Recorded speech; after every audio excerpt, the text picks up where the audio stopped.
జంతు కొవ్వుకు సంబంధించినటువంటిది. ఎప్పుడైతే అది లేదని తేలిందో పబ్లిక్లో ఒక నెగిటివ్ వస్తుంది ప్రభుత్వం మీద. ఆ నెగిటివ్ను కవర్ చేసుకోవడానికి ప్రభుత్వం లేదు కల్తీ నెయ్యి అట, ఇది నెయ్యిలో కల్తీ ఉందట, కెమికల్స్ ఉన్నాయట వాళ్ళు చెప్పారని రాసుకొచ్చారు. కెమికల్స్ చివరికి TV5లో అనుకుంటా డిటర్జెంట్లు కూడా కలిపారని రాశారు. ఎందుకయ్యా అంటే వాడు సిట్టోడు ఎవడెవడ ఏమేమి కొన్నాడో అది తీసుకొచ్చి పెట్టాడు అక్కడ. ఫ్యాక్టరీలో కొంటారు డిటర్జెంట్, దేనికి వాడతారు? తుడవడానికి వాడతారు, కడగడానికి వాడతారు. దాన్ని దీంట్లో కలిపారని రాశారు. ఎవడు చెప్పాడు అది దీంట్లో కలిపారని? అసలు డిటర్జెంట్ కలిపితే మనం తినగలుగుతామా? అదే కదా.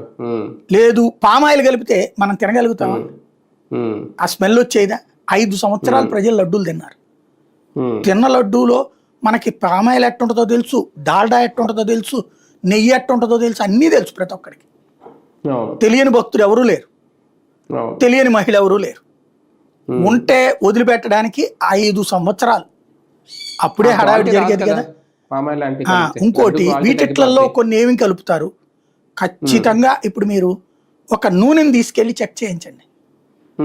ఇవాళ మీరు గానుగు నూనెలు వచ్చినాయి కదా, గానుగు నూనెలు వచ్చాక మీరు 3 కిలోలు ఏమో పట్టుకుపోతే 5 కిలోలు పట్టుకుపోతే 1.5 కేజీ వస్తుంది. శనక్కాయలు పట్టుకుపోతే నూనె